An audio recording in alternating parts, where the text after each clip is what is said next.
Hello and welcome to the Scuttlebutt Podcast. Our guest today is Thomas Schueman. Tom is our very special guest. He's actually currently still active duty, our first active duty guest, or person we've convinced to come on the show. Tom is currently at the Naval War College studying strategy and the founder of PB Abbate.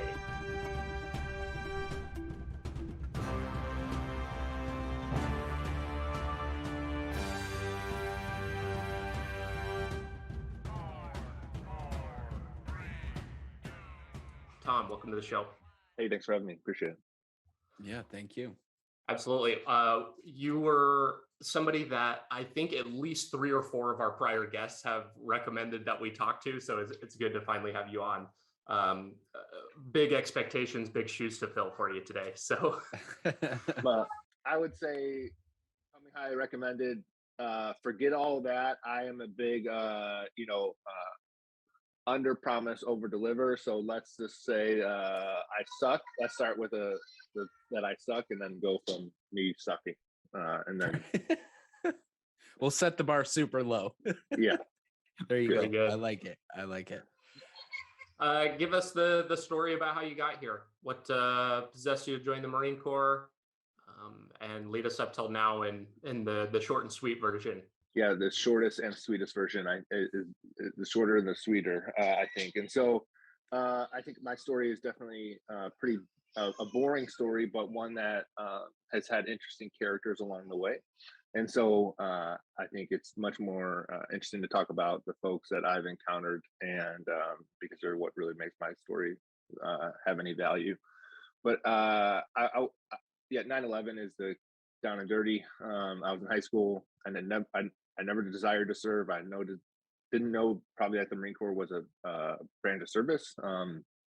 Didn't have family that served.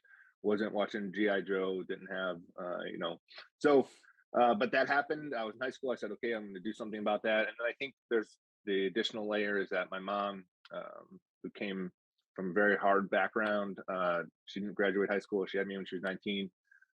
Worked her ass off, Chicago cop, and she afforded me opportunities that she could have never had for herself or dreamed of even for herself. And I felt like there's something about America that maybe that a single woman can do that, and I want to pay into that. So probably a little bit of civic duty, and then definitely a little bit of, hey, I guess there's bad guys out in the world, and if there's bad guys out in the world, somebody's got to do something about that. And so that's probably what led me in my service. I'm an infantry officer. I went to Afghanistan as a platoon commander in Kilo 3-5. I went back with First Recon as a JTAC and an advisor, did 2 tours, did a company command, went to Australia.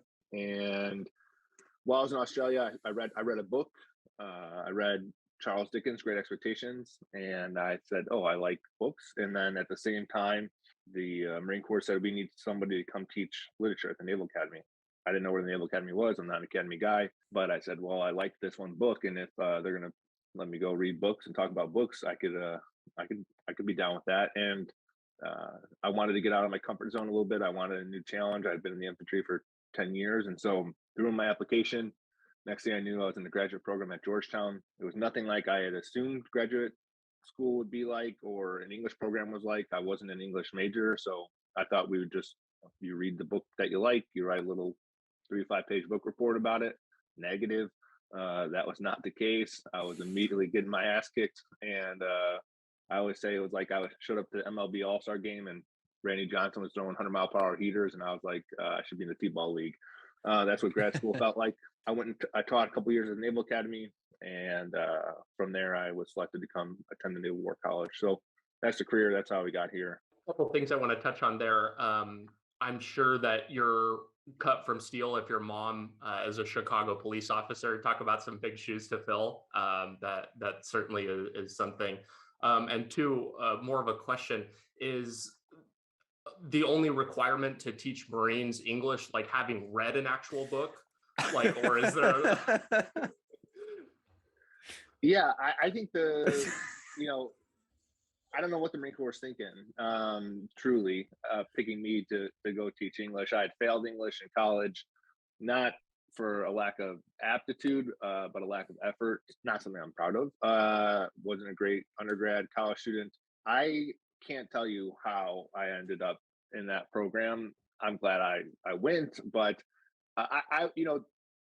one thing I don't love is the Marine crayon joke. A little overplayed, overused, I think, and I think that the Marine Corps is actually Marines in general, and especially in the infantry, I find a lot of people who enjoy learning and education and studying, and so yeah, I don't know. I ended up there pretty random, but really happy that I had the opportunity. I was a hammer, and the whole world was a nail, and then I got to go study humanities. And when you study the humanities, you start to get different lenses to see the world, and you start to understand how humans and these different experiences all work. And so really it opened my aperture to different ways of thinking, and led me to be a much more critical thinker. And I'm super thankful that I had that opportunity. No, that's good. I appreciate you being patient. I had to kind of test the waters a little bit and see where you're at on that. I mean that 100% playfully. I think you're right though. I think that my experience in college was exactly that. It was being able to read and do all these other things kind of exposes you to different ways of thinking, and allows you to kind of think deeper. And that's a good thing. That is a very good thing.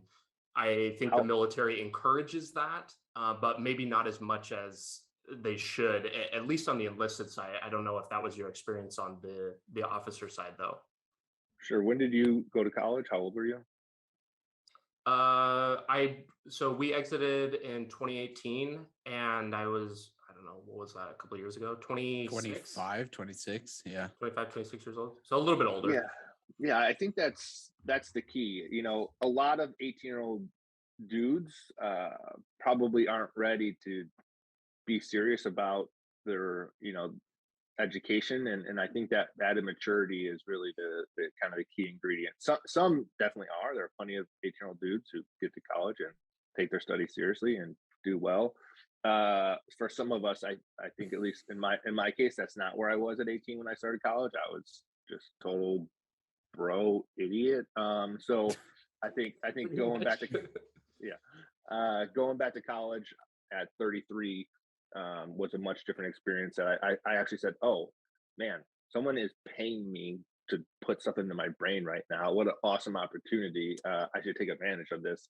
And so, you starting at 25, 26, I think is probably that the maturity part is probably pretty key to a much more worthwhile and successful endeavor there when you get to the university. Well, and that's such like a common thing too. Like most of the people that we've interviewed on the show, it was like this. A lot of them have a very similar story. Like, oh, I tried to go to college, hated college at 18, 19. So I figured I'll join the Army, Navy, Marine Corps, whatever. And then later in life ended up going back.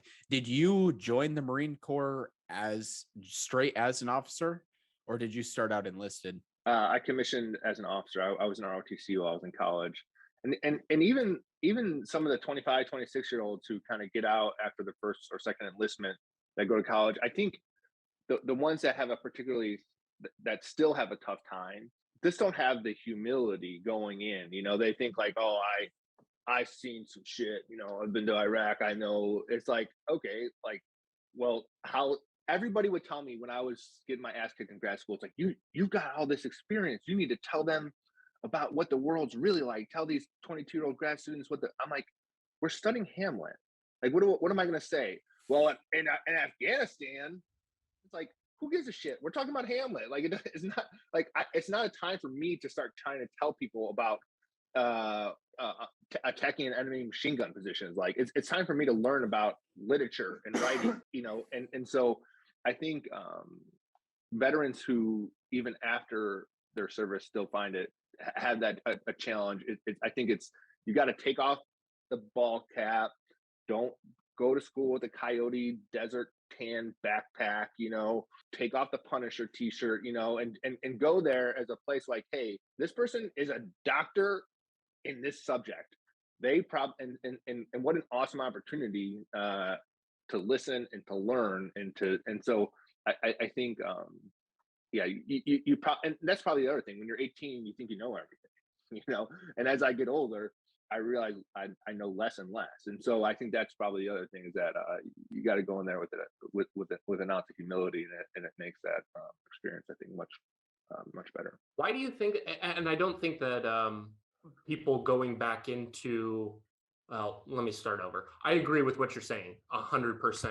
Why do you think it is that people get out and then come back to whatever it is that they're doing, whether that be school, whether that be a job, and have that chip on their shoulder, thinking that they know everything? Maybe at a certain age it will come about where they'll kind of graduate out of that, but regardless of age, I think that people still experience that. Where does that chip come from, and why do people have that? Yeah, I would say two things. One, insecurity. When you aren't comfortable or confident in a new environment, you kind of revert back to what you know. And so rather than kind of saying I'm a boot again, you have to say I'm a boot. Like, I've never been in a college environment. I've never been in a graduate program. I'm a boot. And so returning back to boot status, people don't like that. To me, I understand that in life, I'm a perennial boot. I was never a dad, and then I was a dad. And guess what? I was never a dad to a kid at 3 years old. I've never been a dad to a teenager, right? And so I'm continually a boot. And as a husband, as it doesn't matter where. I'm going back to the fleet here after the War College. I'm going to be, probably a battalion executive officer. How many times have I been an executive officer for an organization of 1,200 people? 0 times. So even though I've got 15 years of Marine Corps experience, I'm a boot when it comes to being a battalion XO, And so it takes an ounce of humility and understanding, and rather than overcompensating with that through that insecurity and being like, I'm too good for this, or I know it. It's like, nope. And then the other thing is just an over attachment to an identity as a veteran. That you allow your uniform, your rank, your identity as a soldier or a Marine. You can't let that go. And so you bring that into the classroom, you bring that to your job, you bring that. It's like, okay, that is part of who you are. But it's not your eternal identity. It's a chapter. And rather than starting to write those next pages, it's uncomfortable because those pages are blank, and it's like, well, but it's an over attachment to an identity. And that's why, transition, there's an identity crisis going on.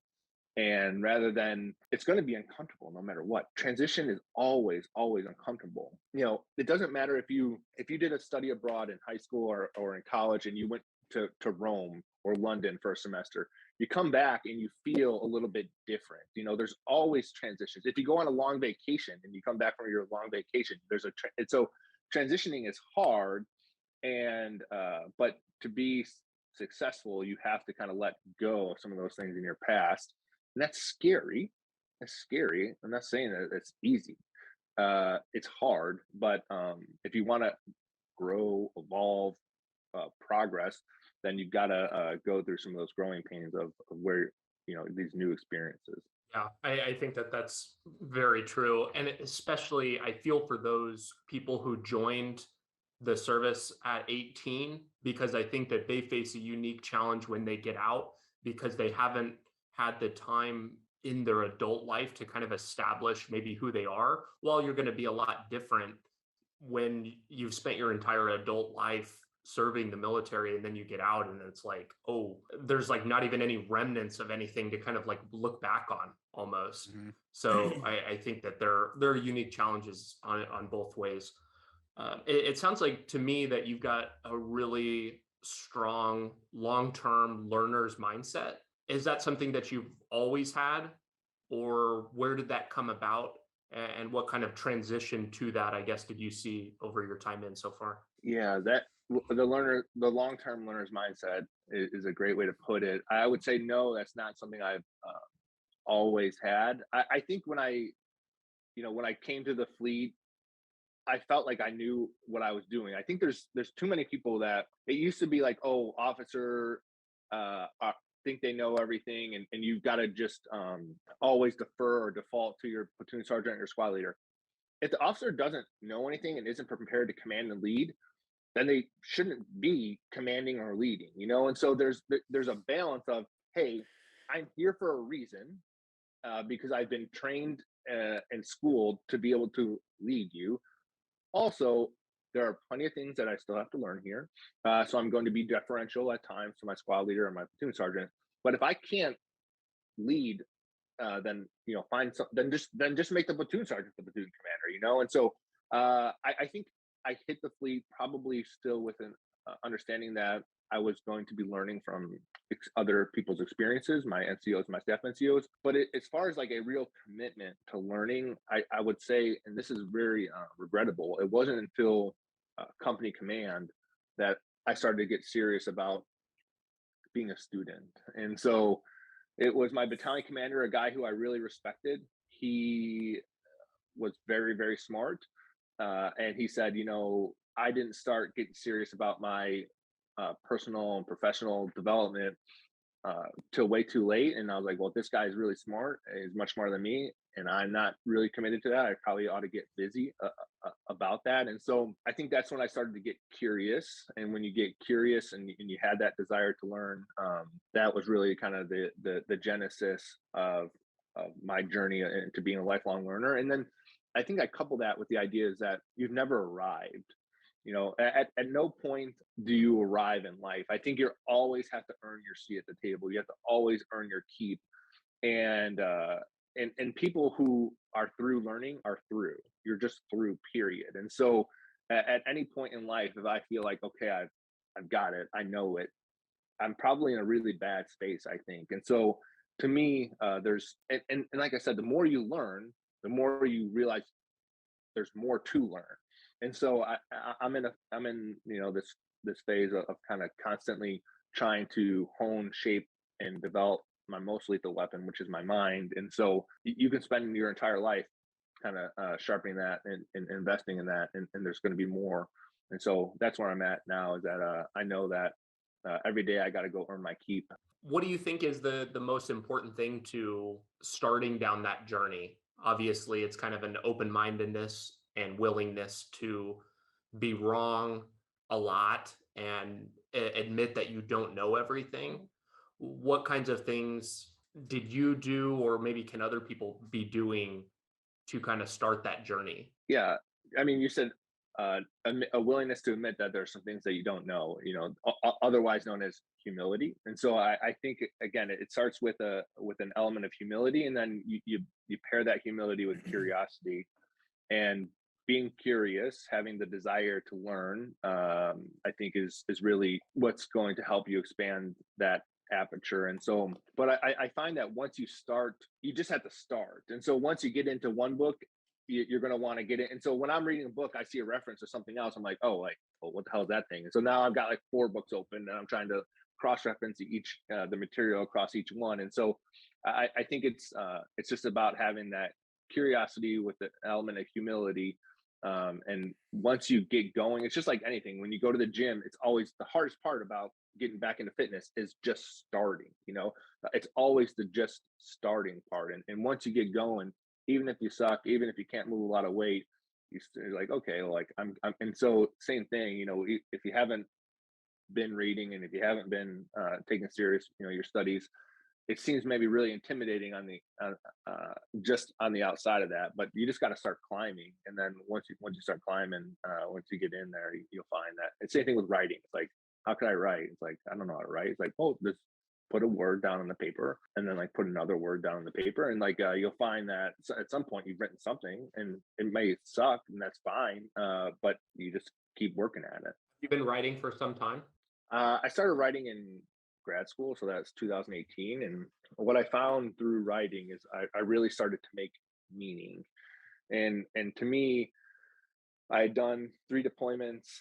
I'd been in the infantry for 10 years straight, and I never took the time to unpack those experiences, or to never took the time to really reflect and interrogate those experiences. And the thing is that those experiences were definitely influencing how I was acting, how I was thinking about things, how I was feeling about things. And rather than say like, well, why are you thinking that thing? Why do you feel that way? Why are you acting in this destructive manner?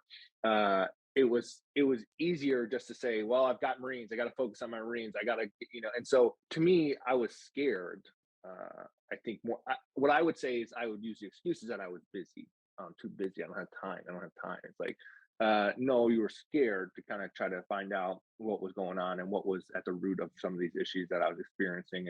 And as I started to write, I was like, oh, okay, this is writing helps me know how I think about something. I don't really know what I think about something until I write about it. And as I write, it's just an act of discovery. Writing is an act of discovery for me. And so I was forced to write because I was in an English graduate program. You write. So you do a little bit of that. Yeah.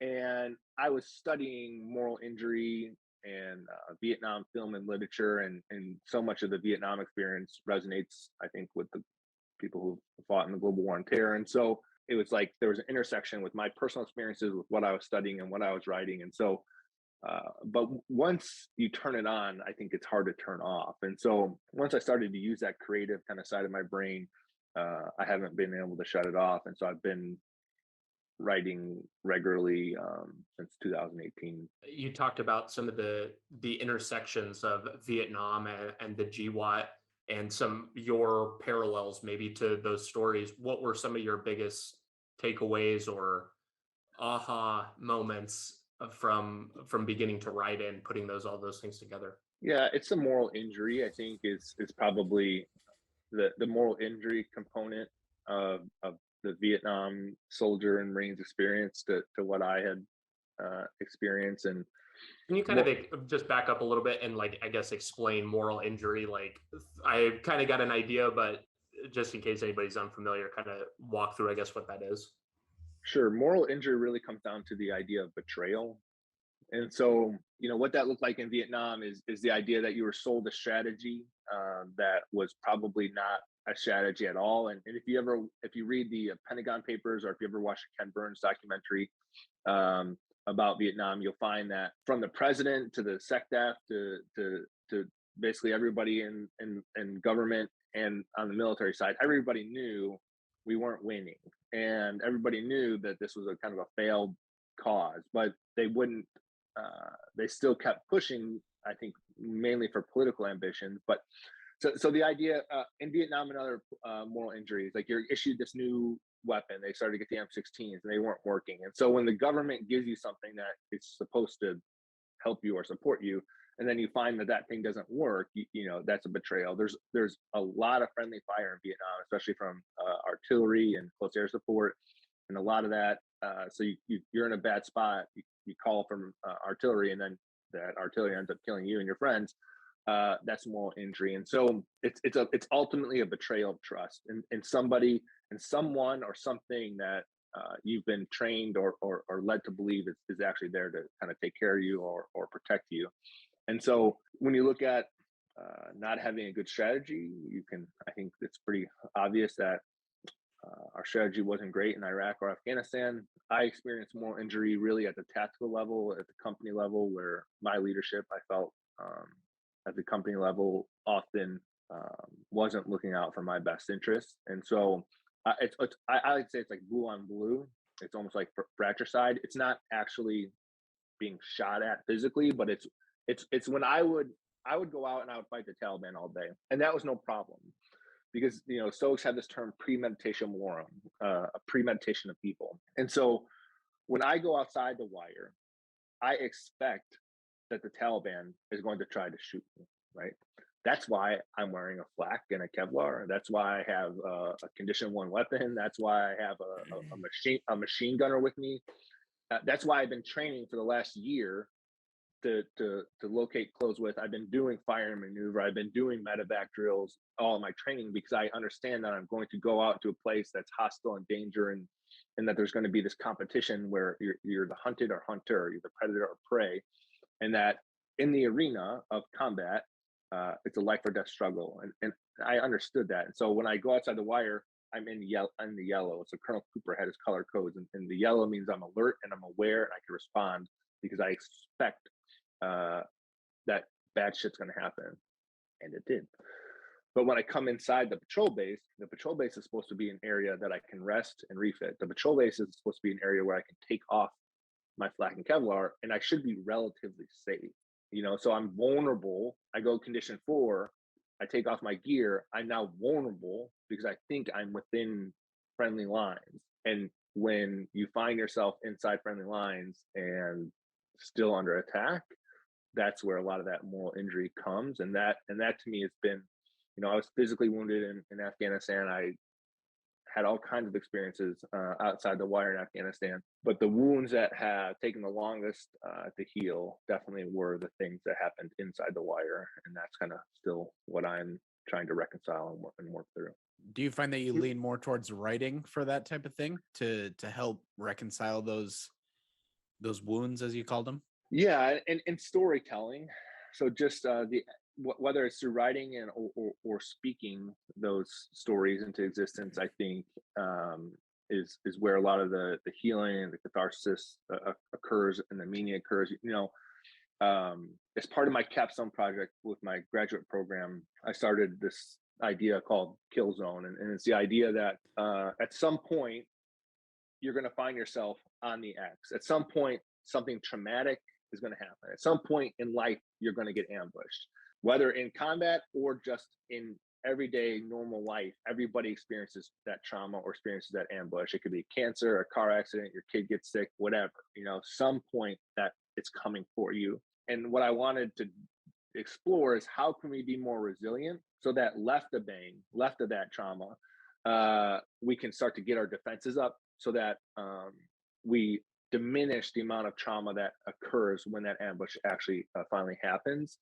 So think of it like a fighter going into a ring. When you're a boxer and you go into the ring, you're going to put your hands up because you're in a fight and you're going to get hit. So that when that person hits you, it's not like if Mike Tyson punches you and your hands are up, you're like, oh, that was no big deal. No, I'm assuming it's probably still a pretty big deal, right? I assume it probably still hurts.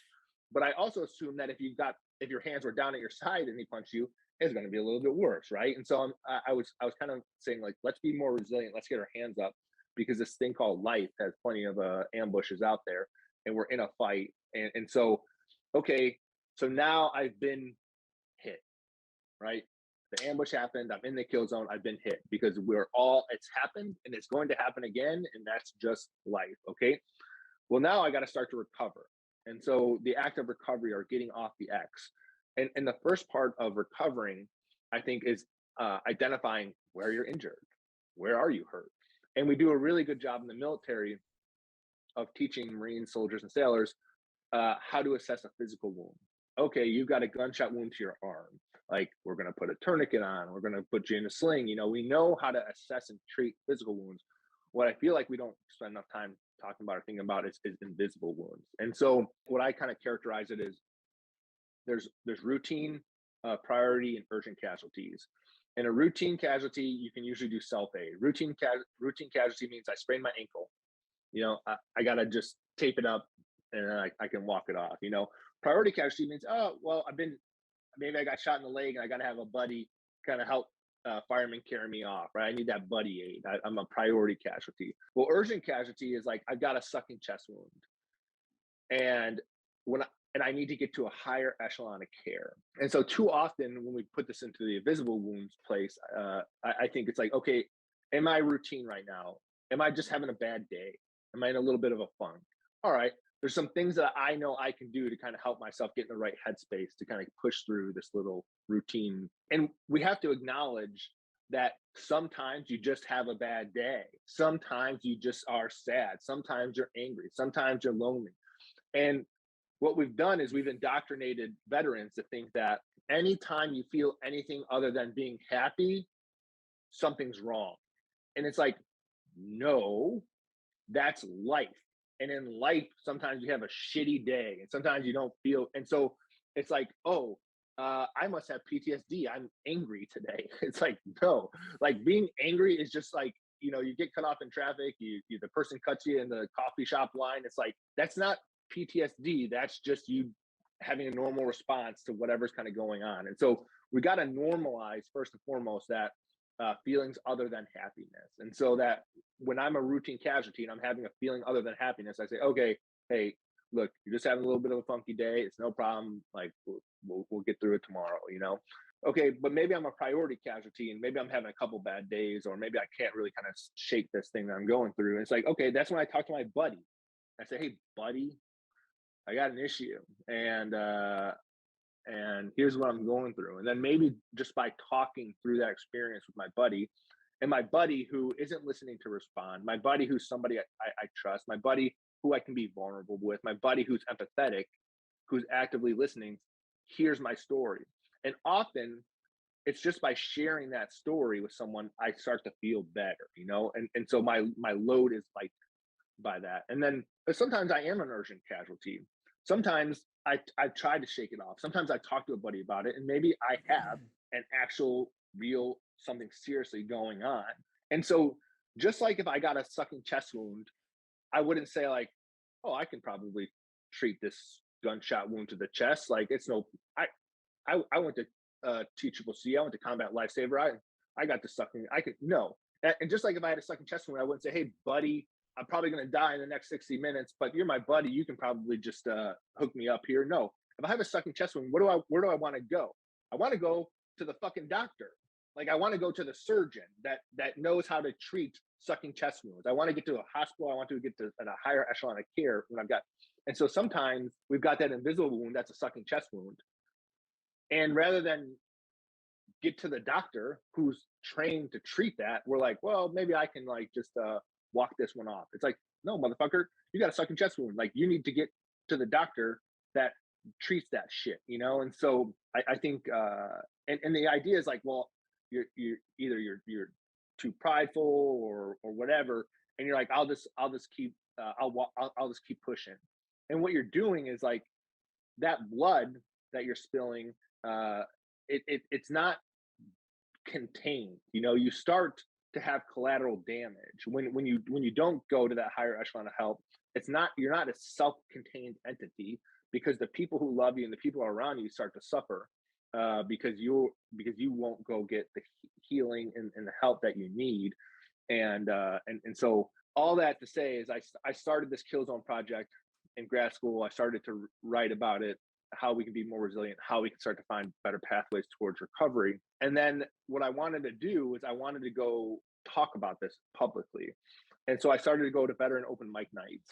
And so there's coffee shops around DC and bars around DC that had, you know, these opportunities for open mic nights. And so what I found is that writing is one way, but when you actually speak something, it's a whole nother experience. And so the first time I shared my story publicly, I was like, it felt like, let's just say like I was talking and then all of a sudden my throat was getting a little bit tight. I was like, oh, you know, like, and I was like, wait, what's going on? You've written about this a bunch and now you're talking about it. You're getting all kind of choked up about it. What's the deal here? And lump. I think everybody knows that lump in your throat feeling. And I would say that when you add your voice to your story, it's different and it's powerful. And so, yeah, I think it was through writing and kind of speaking my story out loud is really where I started to kind of make some progress and figure some things out about my own journey and my own challenges and issues. You mentioned something earlier about how the military as an organization hasn't given enough focus towards like invisible wounds. I think that would certainly have been my experience, or at least with the people that I encountered while in the service. A lot of people struggling with mental issues and needing to see somebody about something, maybe in one of those more urgent situations where literally life is on the line, but there's not, the initiative can't be taken for fear of like repercussions. People worried about like maybe losing security clearance, worrying about all of the side effects that come from seeking help for mental issues in the military. Has that been your experience?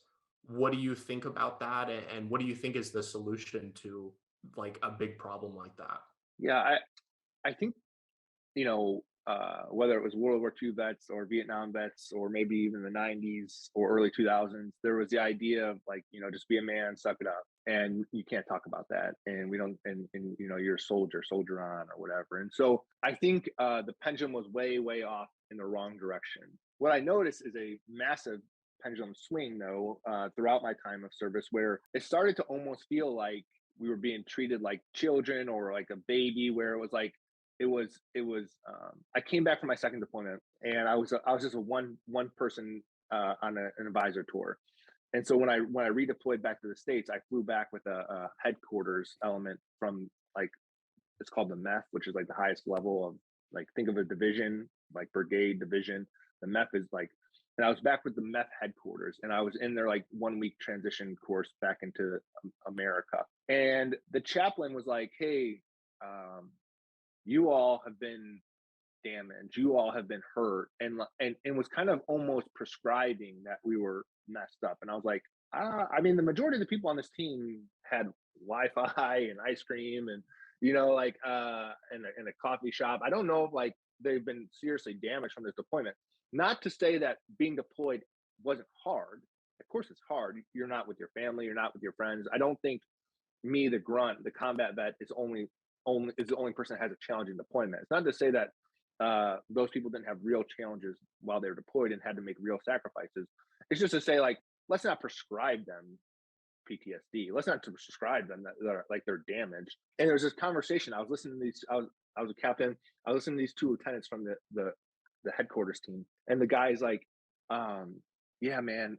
I went to the barber shop the other day, and it was packed, and it was like the deli line. You had to take a number, and you had to take a ticket before you get called up."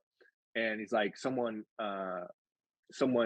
whose ticket was after me went and sat in my chair when I was supposed to be the next one up, and I almost lost it. And I almost snapped, dude. I just think I'm having a hard. I'm like, could it be that would have pissed you off no matter what the context or circumstances are, had you not deployed? So the idea that you're pissed that this person cut you off, it's like, no, that's just an inconsiderate asshole, and you're pissed off about it. It's not combat related, So I think we are very sensitive to it, and now sometimes overly sensitive to it. Whereas when I was a company commander, I had 180 Marines when I was company commander. If someone said, "Oh, we're going on a 15-mile hike tomorrow. I suck at hiking, and I know my sergeant is going to crush my soul because I'm going to fall out of the hike," they could just say, "Excuse me, I'm sad." And then I was like, "Oh, ceasefire. This guy's sad. Like, send him out. Can't touch him. Can't talk to him." And it's like, well, surely that's not the answer either. And so, what can we do better? It's we don't want to coddle, right? We don't want to coddle. I feel like now there's a lot of coddling. So we don't want to coddle, and we also don't want to say, "Hey, just suck it up. Don't be a bitch," like. And so there's probably somewhere in the middle where it's like, "Hey, if you're having a real issue, there's no drama, there's no stigma. Go get, just like, again, if I came into my command and I had a compound fracture, my bone was sticking through my arm, they wouldn't say, you're being a bitch about this. Just they would say, like, "Hey, dude, your bone is sticking out of your arm. You got to go to the doctor," And so, like, change your socks and take some Motrin. You're a Marine. Rub some dirt on it. You'll be fine. And so we just have to have that same kind of acceptance that, hey, like, yeah, you've got this injury. Go get it treated. And so, in terms of people being worried that they might lose their clearance, etc., I can understand that. I think we're in a weird place where we're trying to be better, but the ways that we're trying to be better aren't always more helpful. And I don't know the exact solution for it, in the military context, besides just treating it like any other kind of injury and allowing people the time and space that they need to heal and recover from it. So you mentioned that, like, maybe that was just a fictitious example that you gave, but as somebody being in charge of lots of Marines going into, like, on deployment, even at home exercises and whatnot, is that something that you experienced people a deliberate misuse of that to get out of things? Yeah. So, I mean, you used to have to get out, you used to have to smoke weed. If you wanted to get out, you had to pop hot on your piss test, but then now you're going to get a dishonorable discharge or whatever. And now it's like, I've made a mistake. I played Call of Duty and I thought this was going to be like Call of Duty, and it was just cool, and you got to carry a gun and post pictures on Instagram. And it's like, no, actually, you have to go do these really shitty, hard things. and there are people that take this really seriously because they understand it's a life or death profession. And I was just trying to have this kind of cool whatever. And so, yeah, I think you will definitely find some malingerers who will exploit the system as it currently is set up. And I'm not saying that it's like an epidemic. I'm not saying that it's the norm, but I do think that I was also at the School of Infantry, and you get all these people in their entry level training, and I found that they also were using this kind of as an out to say, hey, I have PTSD from my drill instructor from when he yelled at me. And I'm like, dude, really? Like, okay. But so, I'm not the clinical psychologist. I'm not going to get into it, right? But I know that it's caused me some issues as a commander with this oversensitivity. And so, again, we just got to find the right balance of acknowledging that some people are going through stuff and not attaching any stigma to that, and allowing them to get the help that they need without starting to coddle folks. One last question on that, and then we can kind of move on. Have you ever been in the hot seat as a leader for something like that, or seen repercussions? I don't know if you can talk about that, but had something come back on you for somebody maybe deliberately misusing that? Not deliberately misusing the mental health thing, but I'm probably the most investigated company commander you ever meet, and I am relentless about my preparation for combat, and I'm pretty ruthless, and I think I am colored by my experiences. I had 19 casualties in my platoon of 35. I know that there's no do-overs in combat. You don't respawn. When you're dead forever. And when you lose a limb, you've lost your limb. And so I find that it's my duty and my obligation to prepare my Marines and sailors to fight and win, to bring as many of them home as possible in a very unforgiving environment. And so I'm psychotic about that. I understand that I am belt fed and very aggressive. And so I don't have a lot of tolerance for weakness. And this is the wrong line of work if you don't bring your weak shit around here. Now, I don't view asking for help because you're going through something mentally as weakness. I view that's a strength. That if you have if you're able to be vulnerable like that and address your need to try to get yourself back and fit for full duty because you want to be in the fight, you want to have your head in the right place, I view that as a strength. But I definitely had a couple times where Marines attempted to malinger in one way or the other, not through mental health. Again, the mental health stuff, it's just hands off.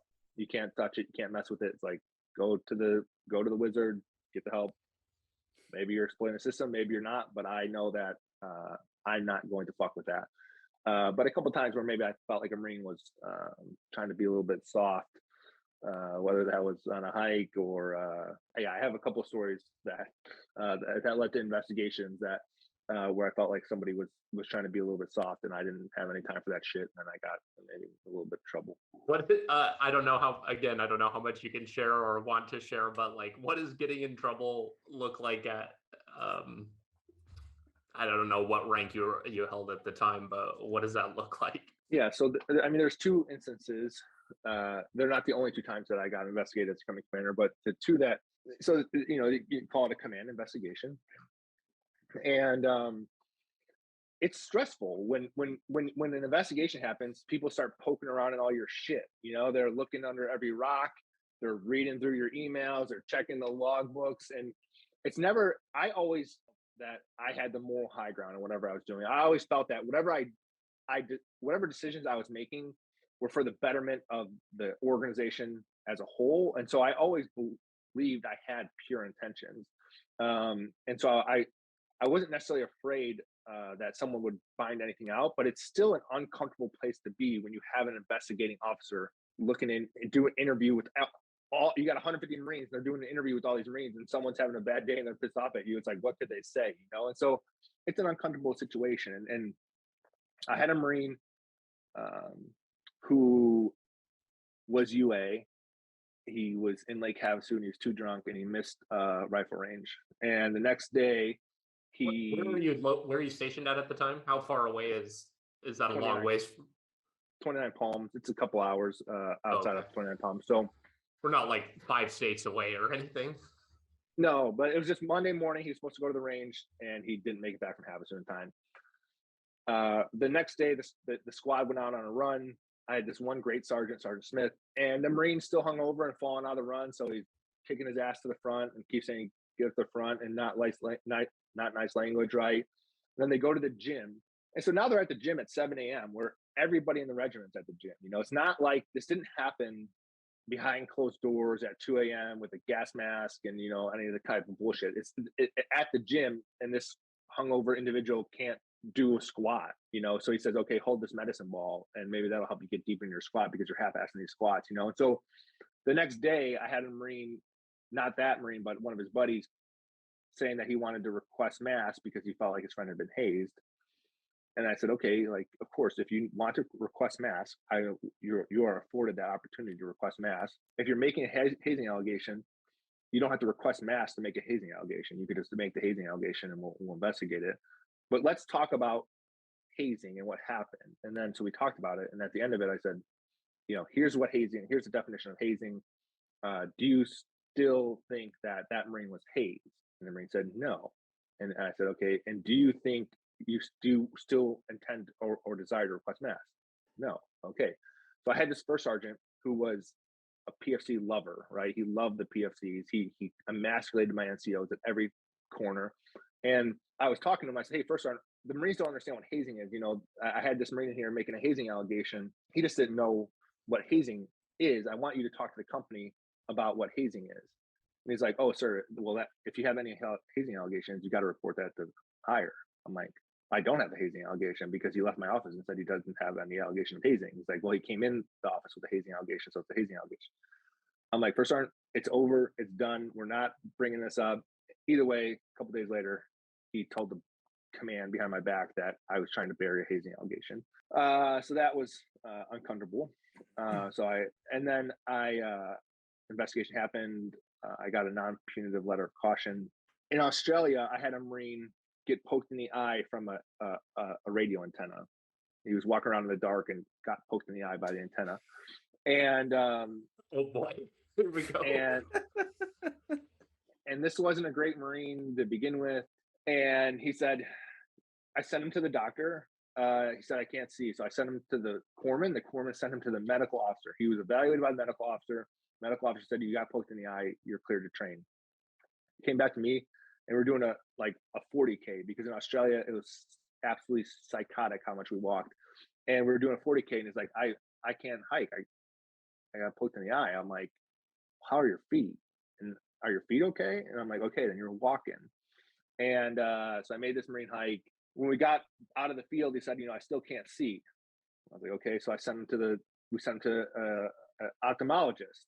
And the ophthalmologist said, you got poked in the eye. And so then we came back. I said, okay, you're going back to train. And so ultimately, this Marine did request mass and said that he's going to be blind because I am insensitive to, and I keep making him train. And one investigating officer came out and like quickly did the investigation and said, yeah, there's nothing here. Well, the Marine requested mass again and said that investigation was a sham. And so then I had this guy who was a reservist. He was a major and he was a detective. Like in his civilian job, he was a detective. And so he brings me to the PMO like jail and like sits me in the room next to the prison and like hits the tape recorder and it's like cross-examining me on this. And I'm like, you know, and he's doing that with my sergeants and all. And so it was really uncomfortable. You know, again, I got cleared, it was whatever, but yeah, so I never had any issues regarding mental health. I did definitely have some other issues that were not pleasant. It really sounds like they can hold your feet to the fire real quick. And I think in a lot of ways there's got to be checks and balances. I mean, that you can't just have people making allegations all the time for no reason. But at the same time, like the military does have a strong history of hazing. Like that's something that has happened and exists. So I don't know what the answer is. That is a problem for somebody much smarter than I am. That's for sure. I want to switch up to the kind of transition into PB Abbate and kind of that whole thing. So can you give us kind of the down and dirty about that? How that started, what that is? Sure. So in April 2020, one of my Marines, Corporal Justin McLeod, it's not clear. I don't think it was quite suicide, but I think he overdosed. And McLeod had enlisted out of high school. He had a D1 college baseball scholarship, but he wanted to go fight for his country. And so he went to Iraq, then did a MU deployment, and then I came in to be his platoon commander in 2009. And right before we deployed, he had a kid, Desmond, and he said, "Hey, I was going to extend for the deployment, but now I think I'm going to EAS." And I said, "Okay, well, you're my best shot in the platoon. You're our land nav guy. You're one of my best team leaders. Maybe, do what's best for your family, but maybe you talk to your wife again about it." And he goes back and he comes and talks to his wife, and he comes back and says, "Sir, you're my family too. I'm going to extend." Well, 2 months later, McLeod is blown up by an IED. I'm on the patrol. I come up. One of my Marines hands me McLeod's fingers. I put those in my cargo pocket. It was a very weird situation. And then once I got the security perimeter set, once I got the medevac called in, I would always take, when you have an amputee, you got 5 or 6 people usually trying to treat the amputee. And so I would always take one of the junior Marines off and say, "Hey, go hold security. Let me get my hands into these guts." And so as I'm patching up, I'm basically packing meat. You're holding meat to the bone while someone wraps around your hands. And so initially when McLeod was hit, he was saying, like, "I want a cigarette, fuck you to the Taliban." But while we were waiting for the medevac, it took a little while. You could see that he was starting to weaken. And I had one of the hardest conversations I ever had, in that I feel responsible that this Marine extended, and I know he's got a baby boy at home, and I'm saying, "Hey, you got to stay with us. You got to stay. You're gonna play baseball with your son someday. You're gonna coach his little league team." And I'm saying this to a guy who's a triple amputee, knowing that his baseball career is probably done and he probably won't be doing these things. And I'm trying to help him find the will to live again.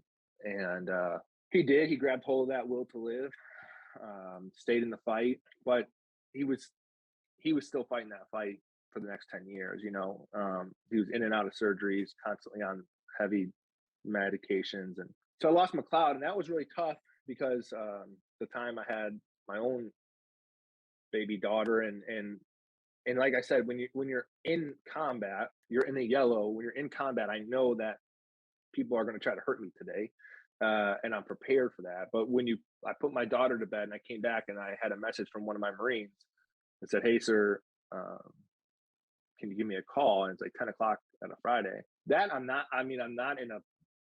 in a vulnerable spot, and getting that ambush was pretty tough. And within a couple of weeks, I had 2 more Marines kill themselves. And I just said, from when I was a company commander. And so I said, what is going on here? It wasn't the first time I had somebody kill themselves, but so I started to read through all the VA reports, and I said, what's the problem? And what I found through these VA reports is that the leading proximal cause of veteran suicide were feelings of disconnectedness and isolation. And I also found that 80% of veteran suicides were non-combat, and that there was no correlation between combat and suicide. And so I said, okay, so if we know it's people who are feeling disconnected and isolated who are killing themselves, what resources are out there that are putting people in community, that are getting people connected? And not just combat veterans, but everybody who served. And it made a lot of sense to me that everybody who served needs that space, because let's say you're on a C-130, or let's say you're on a helicopter crew, let's say you're on a submarine, let's say you're on a ship, or you're in the engine room. In all those places, you're in close community, closely connected to a fire team or a squad, where each of you is depending on each other for something that you really believe is important. Like keeping a destroyer moving in the Pacific Ocean, if you're in the engine room on a Navy ship, that's important. Keeping that aircraft in the air, if you're a maintainer, like that's important.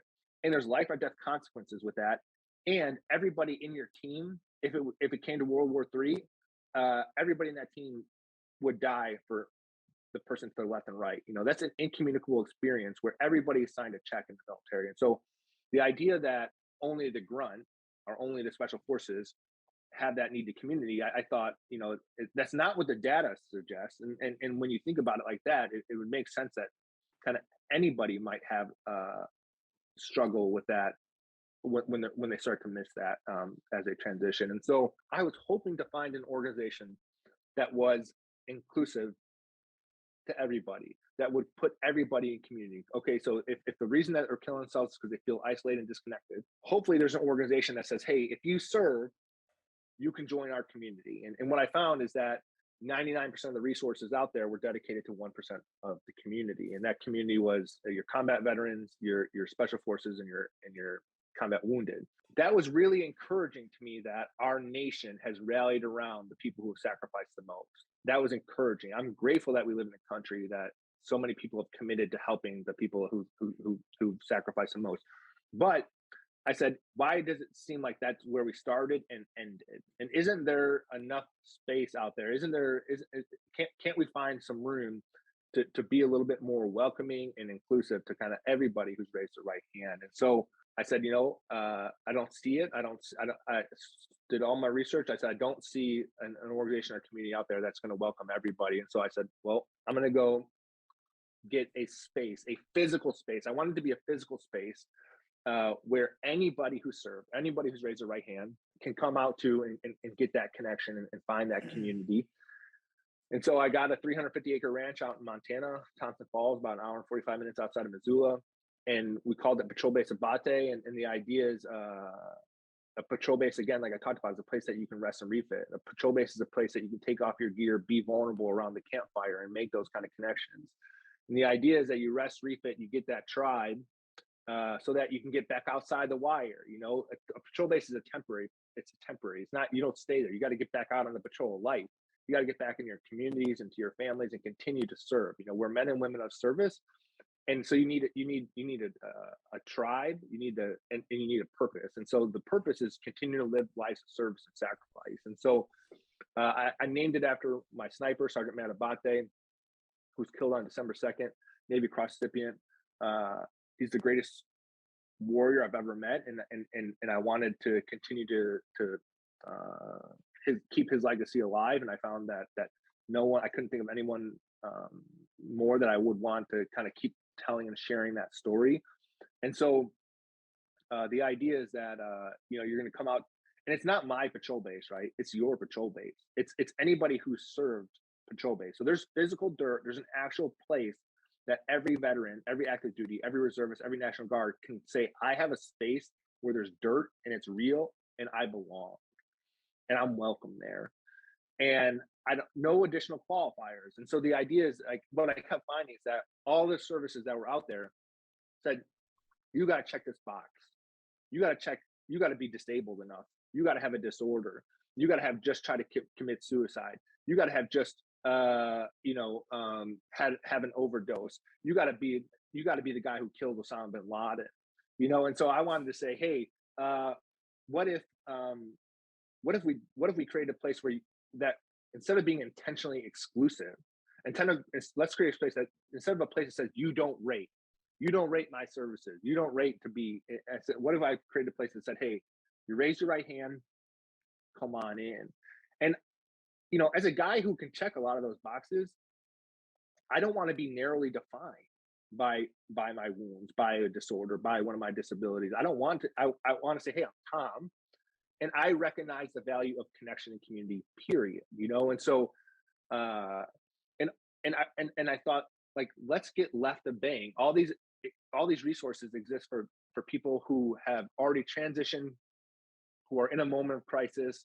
What if we take a preemptive or proactive approach and say, hey, you're on active duty, whether you transition next year or in 20 years, at some point there's going to be this identity crisis. And so all the VA data suggests that in the first year of transition, identity crisis happens, and that's when the most kind of stress happens in that first year of transition. And so what if we were able to get you in community and get you connected before that, a little prehab, you know? And so that way, when you go through that identity crisis, you can say, oh, someone has my flank.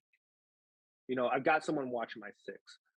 I'm in this fire team, right? And so, and then come out to our patrol base.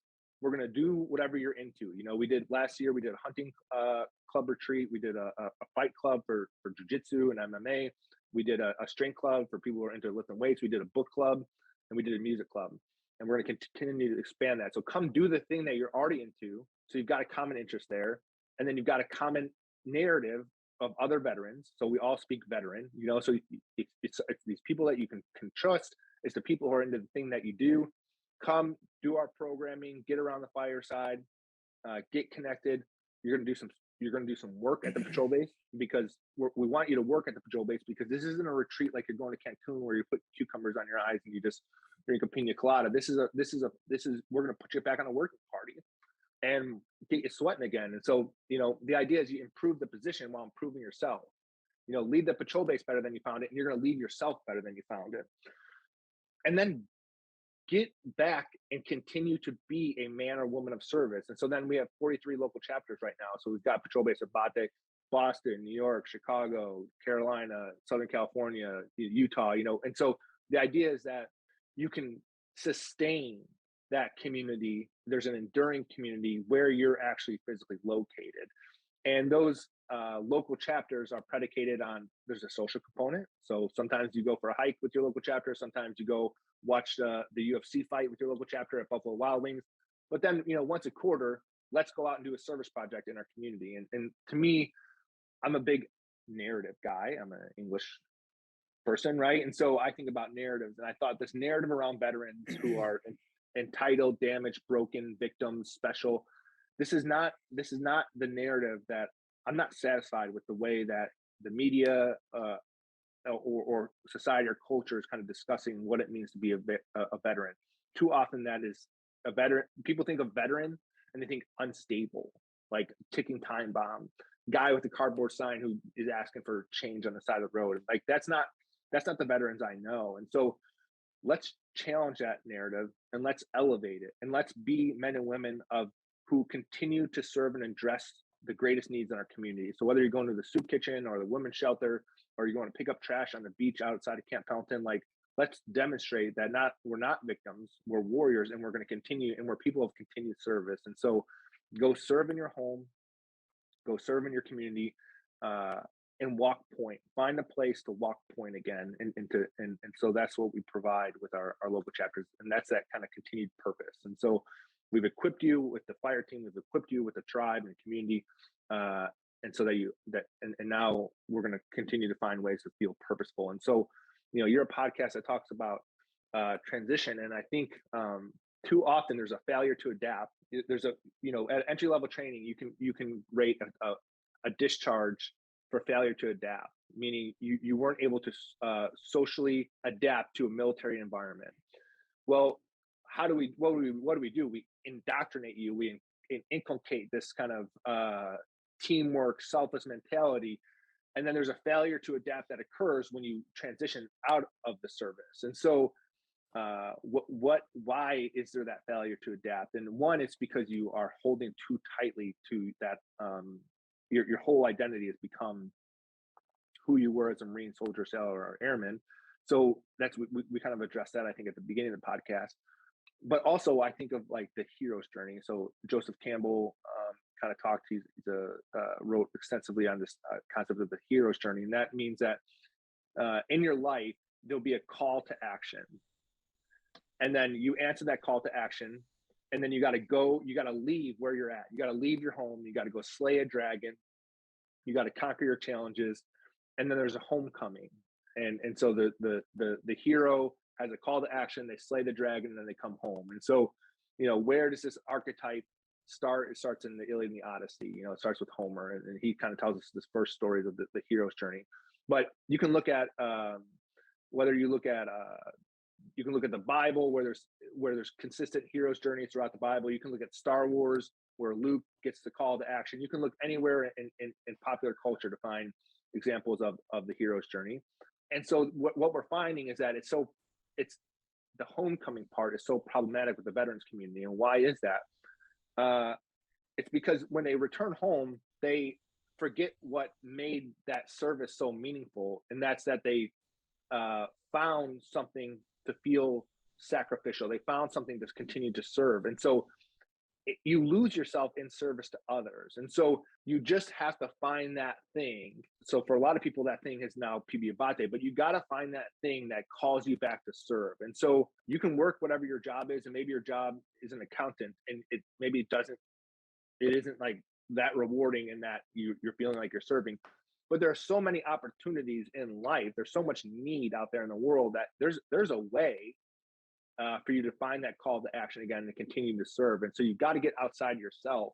You got to get back into what felt so meaningful and so rewarding. It's not going to be the same, when you were keeping aircraft in the air or a destroyer running. Like, okay, I understand that it's not exactly congruent, so you have to maybe adjust a little bit there. But the idea is just to get back into service and sacrifice, because you are a man or woman of service and sacrifice. So continue your hero's journey. It's not, the hero's journey isn't just a linear thing where it's like I went to boot camp, I served, I came home, and it's like, no, it starts right back again. So find that next thing where you're called, where you serve, and that needs to be a loop. It has to keep happening, and that will keep you fulfilled or sustained. And so much of, I think, what we find, the disillusionment or the kind of mental health issues, is that we've forgotten that we're men or women of service, and that's what's absent in our life, and that's what we're struggling with. It's quite a powerful mission that you're serving. That hits so many important points there. When did you start PB Abbate? And how many retreats have you had? How many people do you have involved with that? Yeah, so we launched just over a year ago. And in April 2021, we had our first retreat out there in Thompson Falls, Montana. And it's important to know that our retreats are free of cost. And so we're going to fly you out, we're going to pick you up, we're going to feed you. It's all with the idea of accessibility. Because if, let's say, okay, I would go to your retreat, but I just can't afford it. Or I would go to your retreat, but you're not doing the thing that I'm into. And that's why we offer such a different variety of retreats, because we want to make it so that everybody feels like they have access, and that there's a seat at our table for them. And one of the biggest challenges that I've been fighting is that so many veterans believe this lie, in that their service doesn't matter because they didn't go to combat, or they didn't do this thing, and so I think social media has really distorted and polluted the way that we think about service, because, what are the most popular social media accounts? They're all the special forces type things, and they're guys carrying scars with suppressors and have 4 night vision goggles, and they're jumping. And it's like, and so we've kind of constructed this false binary that service means you're a Navy SEAL. Like, that's not what service means. Service means that, like, you answered a call and you gave something to something greater than yourself, and so that to me is service. So I've seen a redefining of what it means to serve, and people are buying into this myth of what service means. And so what people would tell me is like, I was just a, and I'm combating this idea of just, and it's like, you weren't just a motor T Marine or soldier, you weren't just a maintainer on an aircraft, you weren't just a supply clerk. Like, that shit mattered. You raised your right hand, you signed a check, and you went and served your country. You're not special, you're not entitled to anything, but service matters. And so get rid of this idea of I was just, and just and come, and we've got a tribe, and we want you just how you are. You're welcome, come on in. And so yeah, we ran the 5 retreats in Thompson Falls. We ran a retreat with a partner organization out in Boulder in December. So I think 6 big events that we ran. But, again, we want to meet people where they're at. So let's say your thing is surfing. Well, there's not a whole lot of surfing in Thompson Falls, Montana, but we do have a chapter in Southern California. And so what we did is we brought a bunch of folks out to surf out in Southern California. Our gun club is going to meet in October out at a range in Arizona, because there's an organization who's offering to allow us to use the range. So we're going to keep finding ways to support your interests, where you're at and find a way to get you connected, because it's all about finding ways to get veterans connected and back in a community. And so this year, I think we'll run probably 10, 11 retreats or events. And every weekend, like this weekend, PB Abbate, North Carolina, met at Buffalo Wild Wings. They went and watched a UFC fight. PB Abbate, Salt Lake City, met last weekend, and they all went on a hike and did some archery stuff. So every weekend around the country, our local chapters are active and doing stuff. And then we're going to continue to kind of run our big programming out of our headquarters in Montana, and then find other ways to support folks. Like, so let's say you're into golf, we might not bring you to the mountain to golf, but I'll find a way to support the PB Abbate golf community, and we'll get you somewhere to do the thing that you're into with the people that you care about. And so long as that we find that connection in those communities forming. That's so freaking cool. How many? Yeah, I need to look into that, because that's freaking awesome. When you first were starting it, was this just your idea? I mean, how many people were involved in starting it and kind of like getting it up? Because it sounds like it's gone from like 0 to 100 really, really quick. Can you tell us a little bit about that? Yeah, it has grown and scaled. I mean, we're the fastest growing veteran service organization in the country. And why is that? Because there's a demand for a tribe. People, it is not, when you look at people's needs, not what people desire, what people need to feel in community and in a tribe. And I would say that that's universal to just human beings. And I would say it's intensified by humans who serve. So once you've been in this bond, in a squad or in a team, with this incommunicable experience where everyone to your left or right said, I would die for you. If I think that desire for connection, once you've had such a pure and strong connection, I think it's just intensified. So of course, people who are out of uniform are missing that thing. And so, yes, there's been a significant demand, and because we're inclusive, and there's 20 million veterans out there, and we say, hey, you're all welcome. You're on active duty, you're welcome. You're National Guard, you're welcome. Reservist, you're welcome. And so, and we're going to do the thing that you're into. And so it's like, not only are you welcome, but it's not like the Thomas Schueman Club where I like to read and walk around in nature. Those are two things that like are my hobbies. I didn't make an organization where that's the only two things we do. I say, if we're not doing the thing that you're into, if you're into Frisbee or hacky sack, I don't care. Like, lead it. Lead the hacky sack club, lead the Frisbee club, and we'll find a way to bring you out to Montana to do the thing that you're into. Walk point, build a sandbag. That's a challenge. Like, it's our patrol base. It's not my patrol base. And so, what was the other part of the question? Oh, was it just my idea? Was it just my idea? So yeah, and like how many people were involved in like launching it? Yeah. So I mean, initially it was a challenge to myself. Are you a leader?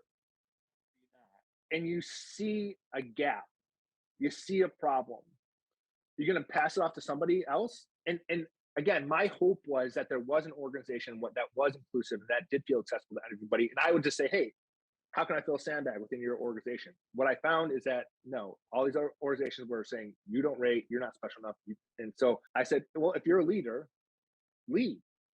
You've defined the problem, right? So I started by trying to define the problem, and then I thought, okay, what's the solution? And then I thought of, we're going to do patrol-based Abbate. Here's a challenge. I don't know anything about nonprofits. I don't know anything about starting a business. I don't know. I'm a grunt. I don't know. I know how to lead and kind of attack objectives, accomplish missions that are challenging, but I don't know anything about starting a business.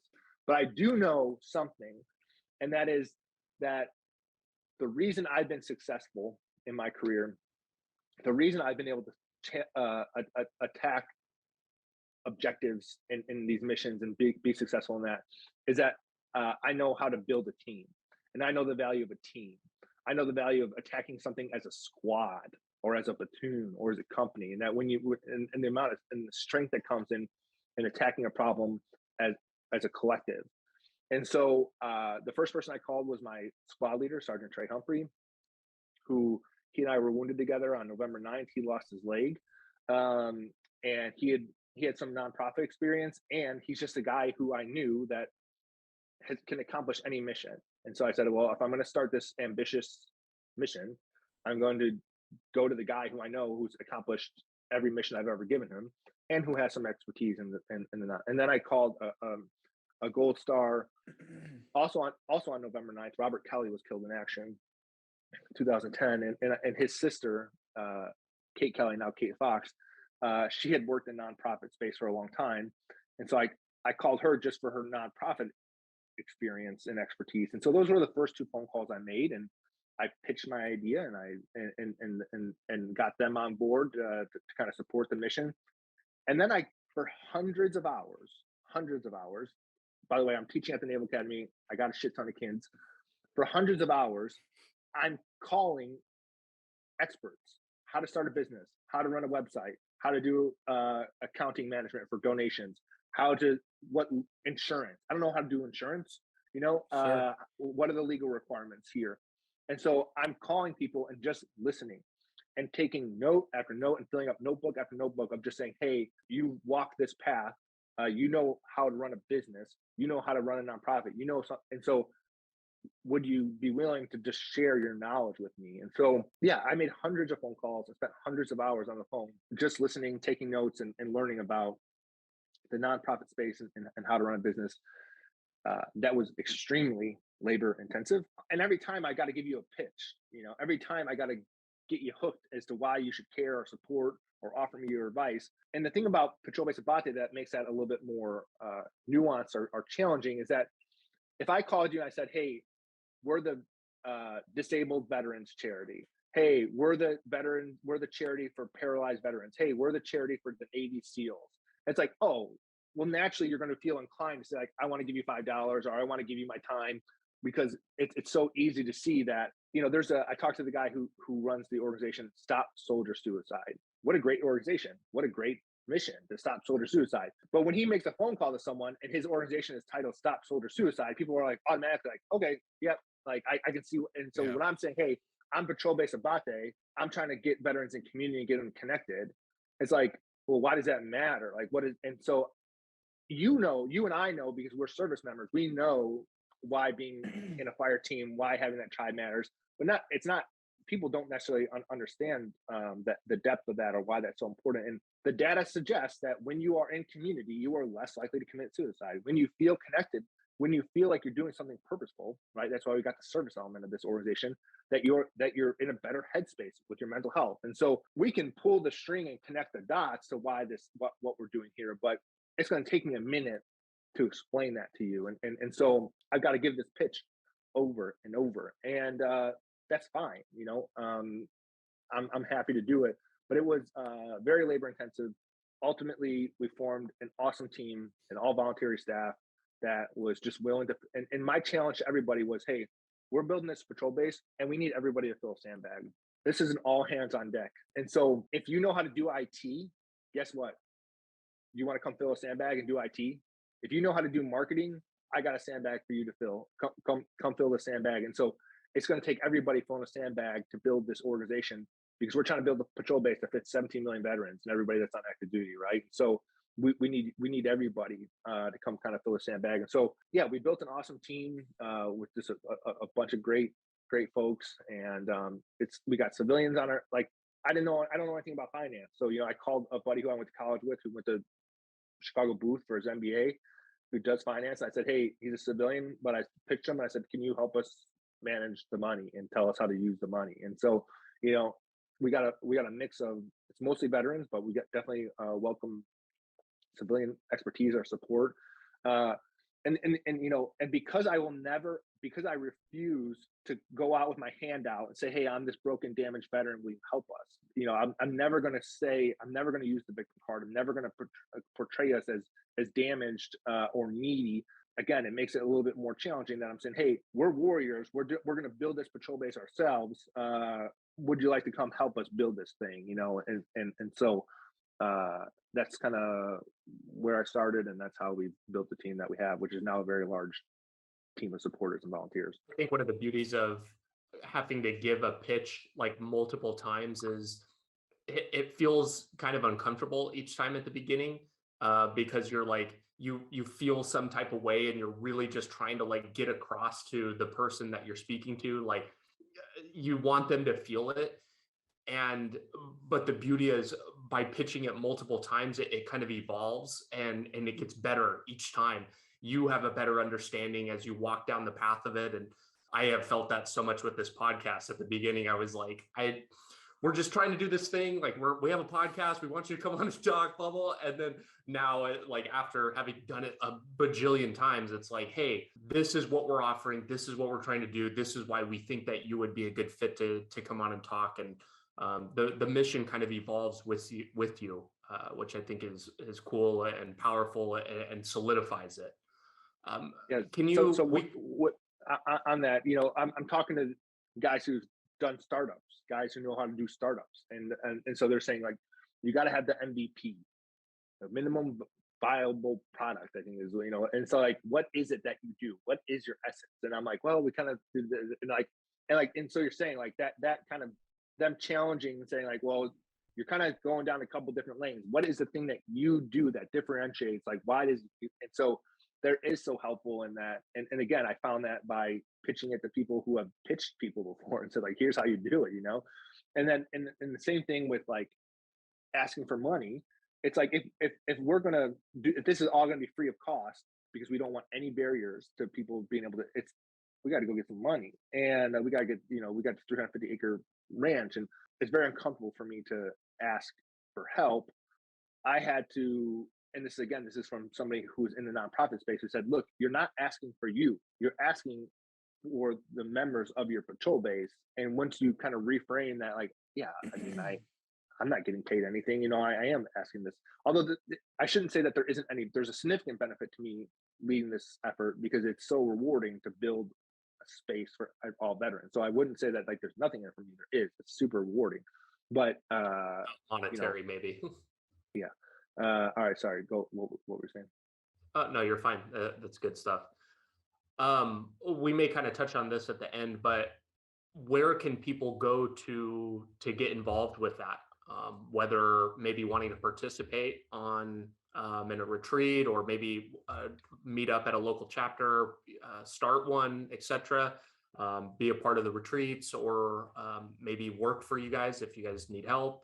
Where can people go to get involved with that?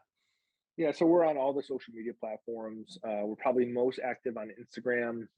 That's just because I have like a large base on Instagram, so I've been able to drive a lot of traffic towards our Instagram web page, our Instagram page. If you go to our YouTube channel, it's Patrol Base Abbate, you'll find all our retreat videos, which I think are, so if you're like, I still don't understand really what they do, you know, go to YouTube, type Patrol Base Abbate, and you'll see like a couple of our retreat videos, and I think it would make sense by the end of that.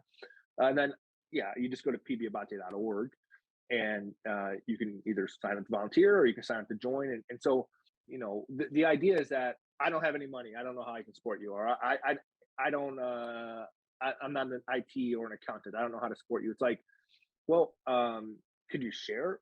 Could you tell somebody about us? To me, that's filling a sandbag. You know, everybody has an ability to kind of contribute and fill a sandbag within this organization, even if it's just sharing our mission with somebody else. And so, you know, when we're building this patrol base out of this austere location, it's like, I don't care if you're an electrician, a carpenter, there's a need, you know, we'll find a way to, but ultimately the most important thing for me is that you just join the tribe, you know, and then get plugged into your local chapter. And then if there's a retreat that interests you, I hope you come out to Montana too. And so we'll post our summer retreat schedule by the end of this month.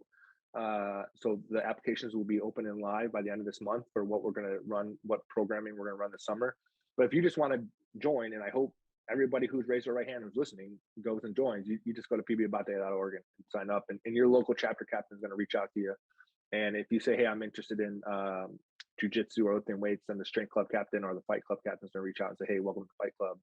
And hey, welcome to the North Carolina chapter. Those folks will contact you. Where do you see PB Abbate going over the next couple of years? You've got a really big mission, and you're tackling a really, really big problem.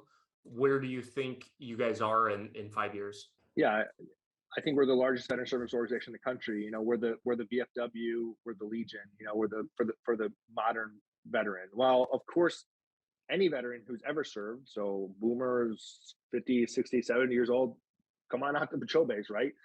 You're more than welcome. But I think this will largely appeal to the GWAT veteran, or the someone who's serving right now or transitioning right now. And so I think the VFW, just think of the name, a veteran of foreign wars, right? And so it's like, if you're not a veteran of foreign war, like, do you feel welcome at a place that's built for veterans of foreign wars, and also the VFW, which is a great organization. I've been a member of the VFW, but you also like have to pay dues, and you have to know the little secret card or punch code to get in the back door to the smoky bar, And so the idea is that we become that for the kind of the current generation or the recent generation who served. And so I think we will grow to that. And part of that is our inclusivity and the fact that everybody can see themselves represented at the patrol base, and everybody feels welcome at our patrol base. I am finding locations around the country who are willing to host what we're going to call Warriors Nights. And so that's like, let's say you're part of a local chapter in the Southwest part of the United States, and you couldn't make it out to the patrol base out to Montana in the summer. I want to have 1 or 2 Warriors Nights per year annually, where as a region you come together and we're going to do something, again, outside in nature, around a campfire, doing some service work, getting in community. And that way you're local. It's a lot more accessible to the people who are around you. And so I think you'll start to see some Warriors Nights spring up around the country, where we do a big event regionally, Northwest, Pacific Northwest, Southwest, Mountain region. So I think those are going to be awesome events where we invite, like, the retreats out in our headquarters are probably about 15 people, because I think that's about the right size. It's a squad size element to really kind of get that connectedness that we're aiming for. But I think these Warriors Nights, we can have a couple hundred folks out and really have this kind of big event. So I think you'll start seeing those spring up. I think we'll continue to grow the amount of interest-based clubs we have. Again, are you into video gaming? Like, I don't know what you're into, right? But we're going to meet you where you're at. And so I think the interest-based clubs will continue to grow. And then what we want to be able to do is continue to offer programming year-round, so that we're not just bringing out people during the summer, but that we're running kind of continuous operations where we're going to bring you out with the thing that you're into. And so I would anticipate that year-round, a couple times a month, we're going to be offering retreats out to our patrol base to do the thing that you're already into. And I would anticipate that we're going to be doing these regional events. And then I think, again, I just think that our manpower and our numbers are going to continue to grow as people learn about this organization that says, hey, your service matters to us. There's no ego. There's no, when we do our introductions at the retreats, I intentionally say, don't tell us what service you're in, and don't talk about what units you've been part of. Just say, like, hey, I'm Tom, nice to meet everybody. And then that kind of stuff will come up organically in conversation. But the idea is that we know you served, and this is not, there's plenty of organizations that you got to go to that say, hey, I deployed to this place and I was part of this unit. That's not what we're trying to go for. We're just trying to say, hey, your service matters here. And I think that's going to resonate with people. And so I just anticipate that just continued growth and local chapters who are growing. And really what you're going to see is that, where do I want to see us in 5 years? Every weekend around the country, you're going to have members of Patrol Base Abbate filling sandbags and walking point in their community. And so it's going to redefine and elevate the narrative around veterans. It's like, we don't think about veterans anymore with some kind of stigma as some kind of people that are broken or damaged or unstable.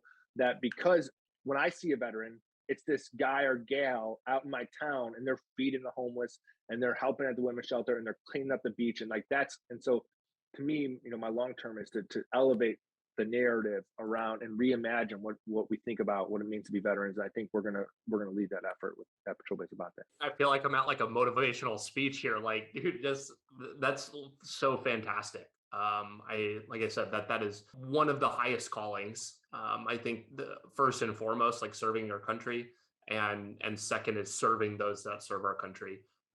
That's really fantastic. And what you've been able to accomplish, you and your team, everybody involved, in such a short amount of time is really nothing short of remarkable. And I think one thing that really sticks out to me that is truly spectacular about you as an individual is you are so clued into this problem and have your ears so close to the ground that, like, you're still in service, and that the whole point of everything that you've been talking about is not differentiating it and inclusivity, but you're still in and aware of those types of problems that that veteran or like post exit service people are talking about. And I think that that's really cool. And it points to the fact that you don't just feel it after service either. You can be feeling those types of things and that lack of community while you're in even. So I think that that's really neat, and really love and support everything that you guys are doing. What do you think are some unserved problems in the military community that maybe you guys at PB Abbate are looking to tackle, or maybe things that aren't up your lane? What are some big problems that our military members are facing today? I think career transition. So like I think you guys are feeling a need, too, kind of specifically talking about different pathways to finding your next career, your next profession. I think the transition readiness seminars, right?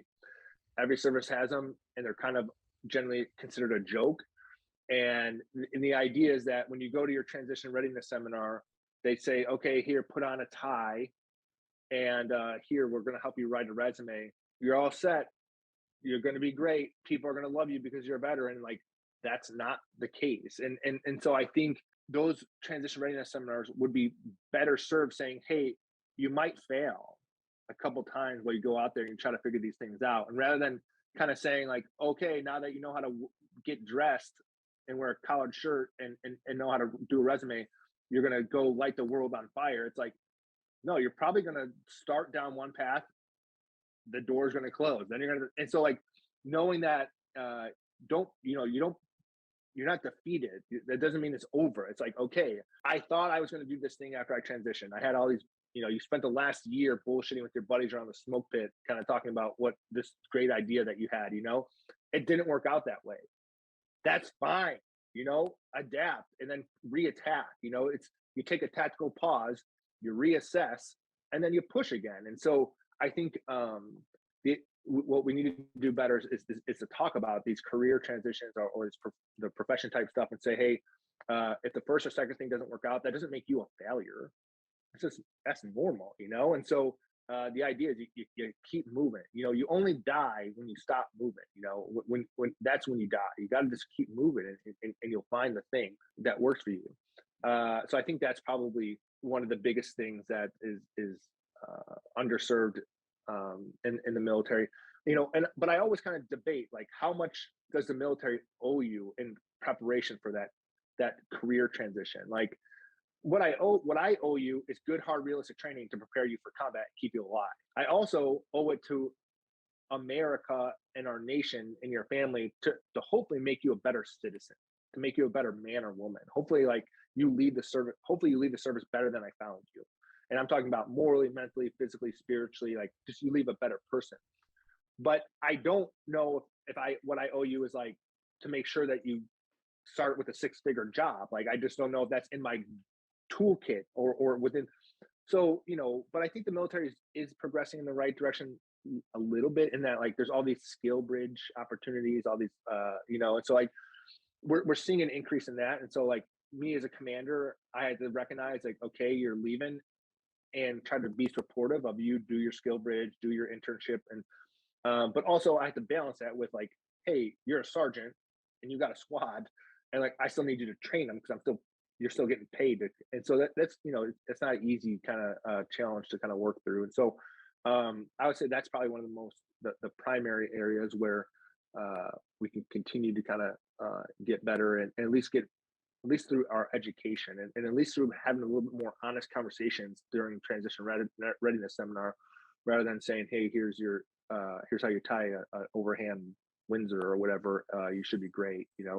Tim and I have talked at length, and we've on several episodes prior to this talked about how, like you said, they don't owe you like a job after the service. You're getting out, and they've provided for you during these times. I think that transition class, that, I don't know, maybe we go through the same one, but it's that week-long thing of kind of reintegration. Here's how to write a resume. Here's how these things, like, man, that might have been like the most unproductive week of my time in, for sure. And there are a lot that could be improved upon that. So that's interesting, I guess, that you see that and hearing that from your perspective.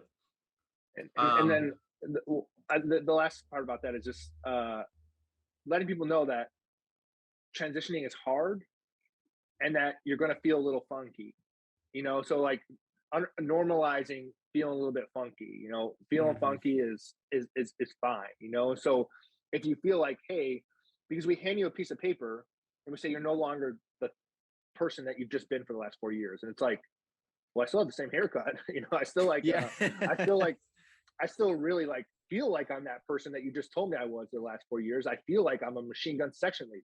Like, it's like, well, you're not. You got a piece of paper now. And it's like, okay, right.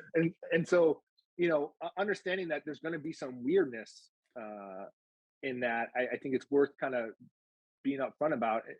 And again, it's not to say, okay, now you're a victim or now you need to be pitied. It's like just understand, like, hey, you're going to go through a transition. Transitions are weird. You're going to be okay. Happy to try to continue to support you with whatever you need, but just know it's going to get a little funky, and it's okay to be funky, and it's okay to be okay. And so if you're feeling good, that's good as well, and so wherever you're at, it's okay to feel good. Yeah. I kind of want to wrap up here, Tom. What would you say that your biggest learning is about the Marine Corps, about working with transitioning veterans, PB Abbate, whatever it is? What's the big takeaway? What can we and the listeners learn from you specifically? Yeah, it's the notion of being always faithful. The notion of Semper Fidelis. It's more than just a motto. It's a lifestyle. And the thing that has made the biggest impact on me in my service is seeing these two words, Semper Fidelis, or always faithful, being lived out to the extreme. And I like to point to Lance Corporal Arden Benagwa. My son's middle name is Arden. He's named after him. And Arden Benagwa was 18 when he got to singing. He's a combat engineer, and he walked point. And he walked point in a minefield. He had a metal detector. The issue is that the IEDs were non-metallic. And so he's walking point through a minefield with a metal detector that's supposed to keep him safe when it doesn't pick up or give any signature to these non-metallic IEDs. And at the time that Lance Corporal Arden Benagwa was killed, we had Kilo Company 35 had one squad of combat engineers. 11 of the 13, but at the time that he was killed, 11 of the 13 were either amputees or dead. And so Arden Benagwa knew ahead of time that it wasn't a matter of if, it was simply a matter of when. But never once did this 18-year-old kid turn to me and say, sir, can someone else do this today? Can someone else walk out? Can someone else take this responsibility for me? No, instead he grabbed his rifle, put his pack on, and walked out in front of this formation every day. And it's so easy to be faithful when it's sunny out. It's so easy to be faithful when the conditions are good. It's so easy to be faithful sometimes. What if you just had to be faithful 50% of the time? I could probably easily be faithful 50% of the time. But to be always faithful, to put the Semper in the Fidelis, to be always faithful, that to me is what's so special about Arden Benagwa, and that up until the moment he died, he was faithful to the end. And I owe it to him and the many Marines like him that I've served with to live with that same ideal and that same kind of conviction. And that's what I'm trying to do as a dad, as a husband, as a Marine leader, and with this organization is to try to just live up to the standards that Lance Corporal Arden Benagwa set, and to be always faithful. Can't think of much better calling than that. Tom, this has been fantastic. You're a hell of a Marine, obviously, and a hell of a human being. Thank you so much for your time and coming on today. Yeah, thanks for having me. Yeah, thanks, man. Appreciate it. Thanks so much for tuning in today. Your listenership helps me better educate people like you and the rest of our nation's military, both past and present, on building a successful life outside of military service. If you're looking for more ways the top vets are leading more effective lifestyles, building businesses, and using the resources designed specifically for you, Press here for a selection of some of the best clips. Be sure to like this video and subscribe to the channel to stay up to date, and I will be talking with you soon.